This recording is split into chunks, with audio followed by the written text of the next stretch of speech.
Helmut Gul. This is my feedback to your evidence paragraph from last week. Just looking at it, it looks very good, especially the first part here. This will be very good material for your identification paragraph. So if this was the exam, you can write it like that or something similar to this. Now let's just go straight into the evaluation part. You're saying that is somewhat sufficient. Here we want to say somewhat, not somehow. Okay, somewhat sufficient. Generally, we reserve that word for the other two criteria. When it comes to sufficiency, we say that it's either sufficient or not. But that's fine. It could be better sufficient, more sufficient. It either is sufficient or not, right? So basically, I think what you want to say here is insufficient. And I think what you're doing here is very good. You're adding what the speaker should have said. That's how you should do it in the exam as well. So you're saying that other internship program requirements should have been added. Okay, very good. In order to make a conclusion. Okay, fine. Also, the speaker provides physical evidence. If the speaker provides, it will be more sufficient. Okay. Sure, more evidence. I'm not sure why a questionnaire is a physical evidence. Physical evidence is usually objects. When you bring, I don't know, a table and say, okay, that's a physical object. But in this case, I don't know what physical evidence would be. Actually bringing actual people and letting them say how they were treated during their internship programs. I'm not very sure. Just say concrete evidence here. Like a questionnaire, very good idea. Interviews, surveys, sure. Absolutely. Or even more concrete data. For instance, a study could be done, a meta-analysis even, studying internship programs all across America and trying to find out whether there was any systemic bias, because that's what the speaker was arguing, that there is systemic bias in those diversity programs. So you could go on here a little bit more if you want to, but overall this is quite good here. You've said it's not sufficient, and then you've explained what would make it better. Okay, good. You're saying that it is relevant because the supporting idea and evidence is connected. Sure. Now here we want to say a little bit more. You have said that they state about discrimination as a reason why diversity is you wouldn't use the word garbage. It's a very strong, very slangy word. I mean, I know that's the title of the video, but it's a provocative word. We don't usually use it in academic language. I think you can say here, when you explain why it's relevant, you could be a little bit more concrete. So you could say something like, since the evidence directly represents the bias of a company, the Oracle company, and is directly connected to the idea of the speaker, it is relevant. So just a little bit more concrete, instead of simply saying they are connected because they talk about discrimination. Maybe you can say something about the application process and how certain groups are excluded in favor of other groups, because that it was an email basically from Oracle asking specifically for minority candidates. I think it was whatever it was, Hispanics, black, whatever it was, and women.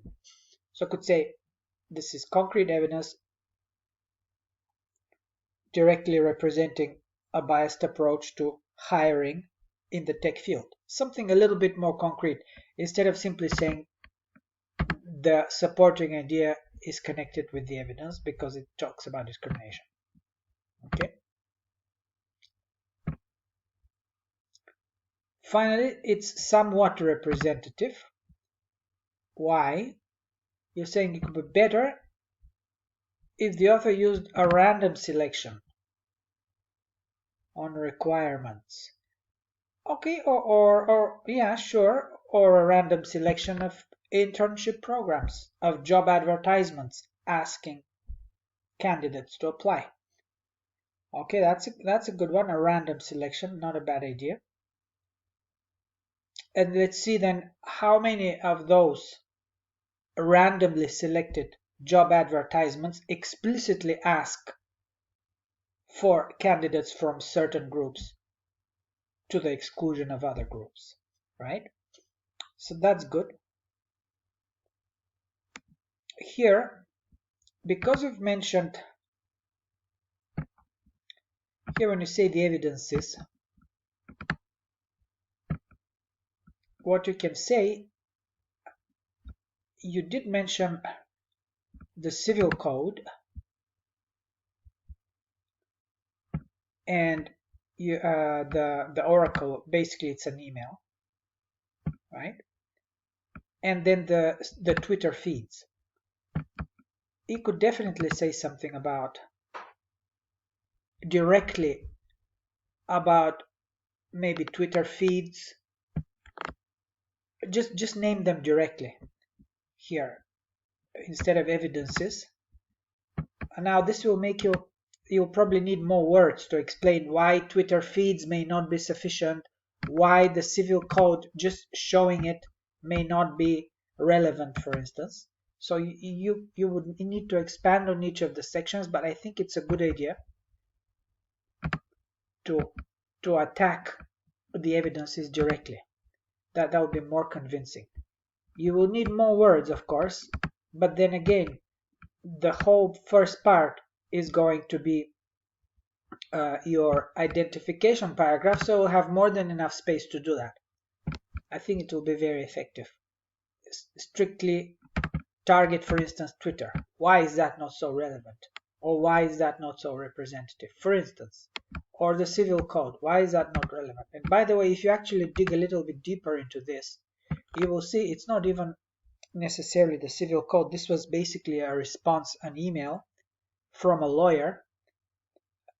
It's basically a written response to an inquiry whether internees, people who do internships, whether they can be considered employees. If they can be considered employees, then we can be talking about discrimination and unlawful and an unlawful basis for hiring. In other words, these diversity programs may actually be legal. But to answer that, you need to know what the civil code says. And so what he pulls up on the screen a section of that, but it's actually from not the civil code, but from a response of a lawyer in response to an inquiry. And if you read the whole thing, you will see that the lawyer himself does not say that it's unlawful. He does not commit. The lawyer basically says, these are the factors that we need to consider, and that's all he says. So the speaker actually slightly misuses this. Now you'll have to dig very deep to get to that.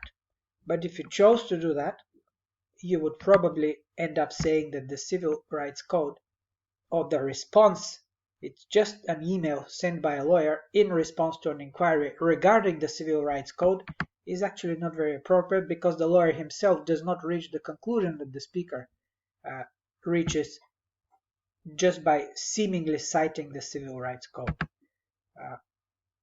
But that's digging very deep. Anyways, this is a great start. You did this before you saw a model. So for first start, it's quite good actually. And in today's small group tutorial, uh, you also demonstrated that you can write a good paragraph. So keep up the good work. Next week you will have another round, another model first on Monday, and then another round of practice. So by the end of this whole uh, all these 4 paragraphs which you will end up writing, you will have had very good practice. Okay, I hope this is helpful to you, Nurgul. Good luck.